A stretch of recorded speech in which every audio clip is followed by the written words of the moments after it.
My personal belief about a personal trainer is that we should work ourselves out of a job over time.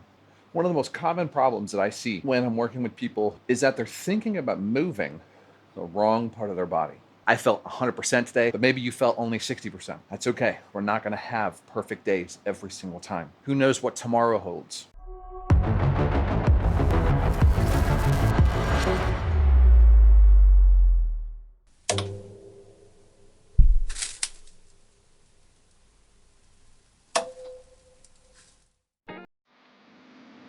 Well, good morning. Welcome back. It's good to see you again. It's been a weird last couple days. I was kind of sick. We had a holiday weekend. There's been a lot happening, and it feels like I haven't seen you guys in a minute here. But despite that, we're back here in the gym, nice and early on this actually kind of cool Sunday morning, and we've got a big pull day ahead of us. We're going to be destroying our back and our lats, those rear delts and our biceps, and coming in, doing a lot of work here before we get out and go do a little bit of cardio, probably a run, after we finish this workout. Last week was a deload week, and with that behind us, we can now actually get back to putting in some real work. We needed that deload week. We absolutely needed to take that break, reduce that volume down, and give our body the time it needed to recuperate a little bit more than it does on a day-to-day and a week-to-week basis during our normal training blocks. Now that we've reduced that volume down, we can get back into things because our body certainly has recovered. We've rested, and honestly, we're just eager to get back to working out. Whenever we take those deload weeks, I always get a little bit restless. I feel like we're not doing enough. And it's hard to kind of keep yourself in that mental space of saying, no, you got to take this break. You got to, reduce the overall volume. You got to reduce the amount of days you work out. It can be tough to do that, but we needed it. Sometimes it means we've got to slow down just a little bit so that we can move faster later down the line. But if we don't give our bodies the rest that it needs, well, we're going to be in for a world of hurt later. And so I'm glad we did that for the last week. We took that rest from the weightlifting, at least. We still kept our cardio up, but we gave our bodies the rest it needed from the weightlifting. We're feeling rejuvenated. We're feeling like we can attack these next 6 to 8 weeks and really go as hard as possible and hopefully make some big progress during that time as well. As you can see from today's workout, we've got a pretty big set of pull downs, pull ups, lat-based activities. We're going to be hitting these lats hard. We're going to be doing a bunch of different cable movements, actually almost exclusively cable movements. And it's going to be a really good way for us to not only execute on the weights themselves, commit to pulling some serious weights, but being able to quickly take that weight off too and reduce it down as we need to is going to be a big advantage to us. It can be hard sometimes in the home gym to do that with dumbbells. It takes extra time, and we might not be able to just quickly throw on or throw off weight to really adjust on the fly. But with the cable system, it makes it all the much easier to really pull the weight until we can't pull it anymore and then take some off, or maybe even mid-set realize, hey, this isn't heavy enough. I'm going to add some additional weight onto it. We're also going to be doing a lot of integrated partials or even extending some sets out with some additional partial reps to really exhaust these muscles to their fullest and make sure we're not leaving anything on the table. So let's get set up and started over here. We got some stretching and some warming up to do, and we're going to get started with our wide grip lat pull downs. I'll see you over there.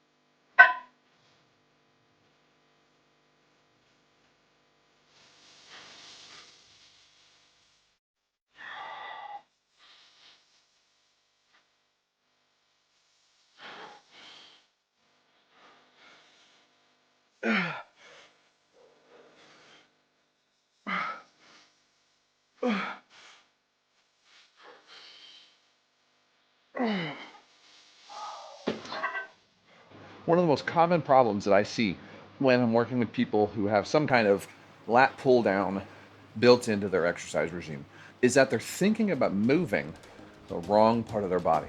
When we're doing these pull downs, we're not moving our hands from top to bottom. I mean, I know that sounds counterintuitive because we are moving our hands, but I don't want you to think about grabbing that bar and moving your hand to that range of motion. When you do your lat pull downs, next time, try this instead. think about moving your elbow. And think about moving that elbow from the top down behind you. That is going to give you a much better mind-muscle connection for your lat pull-down movements and really engage the muscles that we need to be working versus using your hands. And what you'll tend to do is start engaging your biceps even more than they already are. The biceps are an integral muscle in pulling-based movements, but we don't want to be relying on them so much that we're taking away the work that can be done on our lats, or start to lose focus entirely on all of our muscles and start hucking and heaving into these pull downs. If you have to huck and heave on every single set, well, you need to reduce the weight down. It's okay to have some reduced quality form on a couple of your reps, especially towards the end of a set. But if every set looks like that, well then brother, you got to reduce that weight down to get some quality reps in there before you get into some ugly, gross reps to really finish a set out. Set. Come on, elbows back.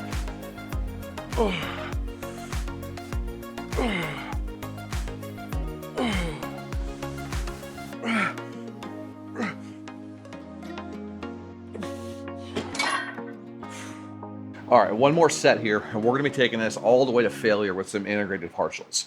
So what that means is we're gonna complete our set with as good a quality reps as we can in the rep range we're shooting for, which is 10 to 12. But then at the end, we're gonna tack on some integrated partials at the top range of our movement here. So we're only gonna be coming down about halfway through that movement or so, and really cranking out as many as we can with half the range of motion that we do on the rest of our good early reps, and just taking that until we literally can't move our arms anymore. That's gonna get us well past that point of failure. Let's get after it.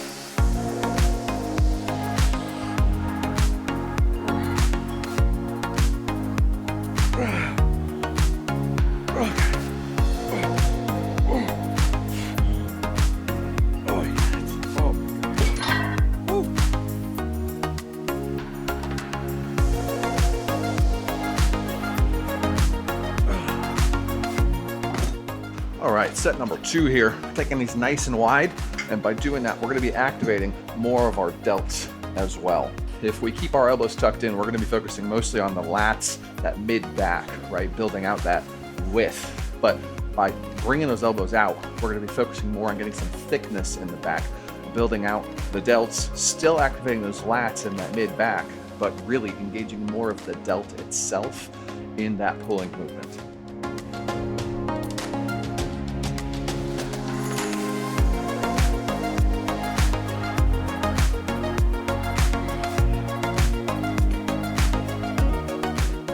All right, we got one more set of these. And again, we're gonna be focusing on keeping those elbows out. Elbows flared is what you may hear at times, instead of keeping them tucked in and along the sides of our back more. That's gonna be more of the standard rowing movement.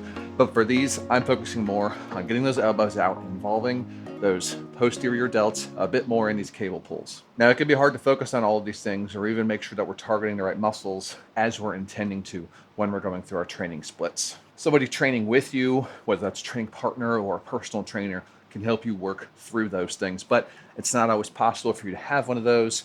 Maybe you like to train completely by yourself without a partner at all, or you just don't have anybody to work out with, or you simply don't have a personal trainer or know where to find one. We're going to talk about that here in just a moment after we finish this set, how to go about finding a personal trainer and making sure that you get the right one for your goals and your needs. Let's crush this last set though. Again, we're going to be going for 10 to 12 reps, and then just like our last one, where we were doing our lat pull downs, we're going to be taking this to total failure by doing some integrated partials once we can't complete good full range of motion reps anymore. Let's do it.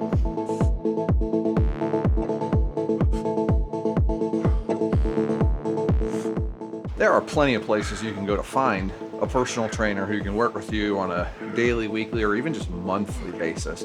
But where you're gonna find them is gonna be different. Now, of course, you're watching this on the internet right now. There are plenty of trainers online who can give you even customized plans, but just via an online presence. They might meet with you once a week, twice a month, just depends on how you set it up and structure it with your trainer and the cadence that you need to hold yourself accountable to whatever your goals and ambitions are. Of course, some people actually need that in-person accountability to succeed and crush their goals. And so going to a local gym is gonna give you that type of training. And those can come from those regular commercial gyms like Planet Fitness, Crunch Fitness, LA Fitness, or Esporta, whatever they're calling themselves now. But it can also come from your local community run or locally owned gyms that might be just a one-stop shop, and they've only got one facility and they hire trainers. Now the models between those facilities are going to be a little bit different. Those commercial gyms are going to have, a host of different trainers probably, but those trainers are going to create a plan that's going to be customized for you regardless of what type of facility you go to. At the local community run gyms, those are going to probably be a little bit more expensive, but also be a little bit more intimate and a little bit more personalized than you might get at a commercial gym. And there's 100 different reasons for why that might be that we're not going to dive into today. But both of them can help you achieve the goals that you want to set out for yourself. You've just got to find the most important factor, which is the right person to be working with you on your goals that's going to give you the time and attention that you need to develop the way that you want to grow.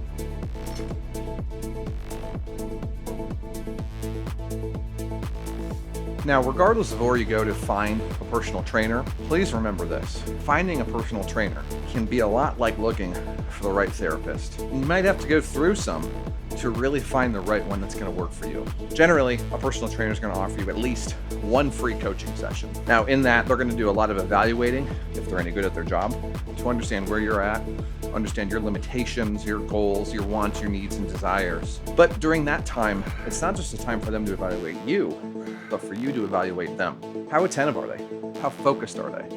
How deep do their questions go? Are they really listening to you, or does it feel like they're just working down a checklist of things that they've developed over time, but they're just moving through the motions to understand? These are going to be the types of things that you're going to want to pay attention to as you're working with that trainer for the first couple sessions. I'm confident that regardless of who you work with, if you're looking for a personal trainer is going to be able to give you some benefit no matter what. But especially through those first couple sessions, pay attention. Are they paying attention to you, or are they constantly checking their phone, checking their time, looking around and talking to other people, and not giving you the undivided attention that you deserve, need, and ultimately paid for? Figure out what communication looks like after sessions as well. Maybe your trainer develops a 7-day split for you where you're in the gym 7 days a week, but they're only working out with you 1 to 2 times a week. What does the help and coaching look like in between those one-on-one sessions look like? Are they available for questions and answers? Can they give you tips? Does it feel like you're bothering them? Or are they always excited to hear from you and ready to give you whatever advice they can via phone or text message? All of these little things make huge differences in finding the right personal trainer. But don't settle for less. Now, it doesn't matter where the trainer is from. That can be any trainer from any gym, whether it's a Planet Fitness where you're paying $10 a month to perhaps a small local private gym where you pay $500 a month. These feel so good. I am loving this chest supported reverse fly. It's fantastic. I'm really glad I found this setup here in the gym. One of the things to keep in mind when you're doing these reverse flies, whether it's with one hand or two hands, is to try to keep that elbow as stiff as possible. If you're letting it flex, you're gonna end up using that tricep as you pull that weight out, and you're gonna gain momentum by doing that. You're gonna take away the work that can be done by that rear delt. Keep that arm nice and stiff, not necessarily straight, but stiff, and move it through that range of motion so that rear delt does all the work. Busting out the big weights, 1 1/4 pound plates. So we're gonna be taking this all the way to failure. We're gonna do as many reps as we can here. I've got 12.5 total pounds loaded up on this. I know, huge weights. 12.5 total pounds, but when we can't do any more good full ROM reps, we're gonna take off those 1 1/4 pound plates and then do as many more as we can. Full reps, we're not doing integrated partials here, full reps with just that 10 pound. Let's see what happens.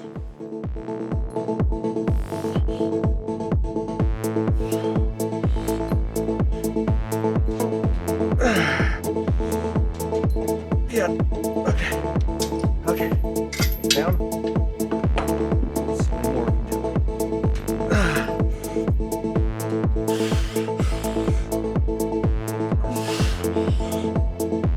Oh, come on, one more, come on. Oh, nope.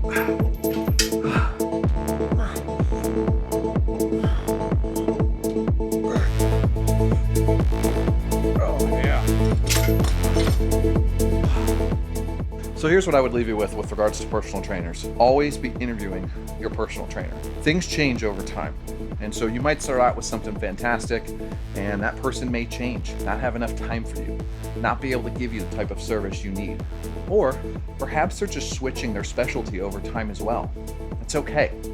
At the end of the day, my personal belief about a personal trainer is that we should work ourselves out of a job over time. We should give you the tools and resources necessary to equip you with what you need right now to start pursuing your goals, but also be giving you the tools and resources to, over time, keep moving yourself forward with purely intrinsic motivation, without the need for extrinsic motivation like a personal trainer. I want to give you what you need to achieve your goals and feel confident that you can make your own decisions without a trainer should you choose to do so in the future. So always be evaluating them. Always be asking yourself if you're getting the value you need, or if that value could be better spent somewhere else, or perhaps even just doing it on your own could be much more fruitful for you now that you've been given the foundation and the framework that you need to continue to work towards those goals. All right, everybody, we've got one more set of these incline curls to do, and I've got some cable crunches to do as well. And so this is where I'm going to be leaving you for the day. Thanks for showing up. Thanks for being here. Great job putting in the time, the effort, and the energy this week into what it is that you need to be doing to pursuing your goals. This is what I needed to be doing today, and perhaps that's a lot different than what you need to be doing, and that's okay.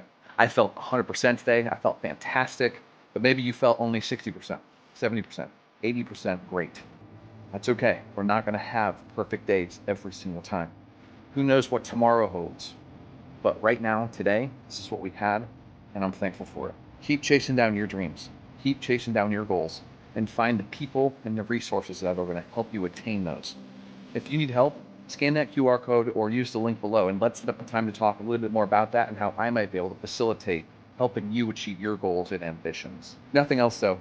Keep asking the questions, keep leaving the comments, and keep letting me know what it is that you're struggling with, what you need help with, and what you want to learn more about. Happy to pass along that knowledge, because like I told you earlier, I want to work myself out of a job one day. I want you to have the tools and resources, and I want you to be able to pass it along to the people who come after us to leave this world in a better place than it was when we first started doing this.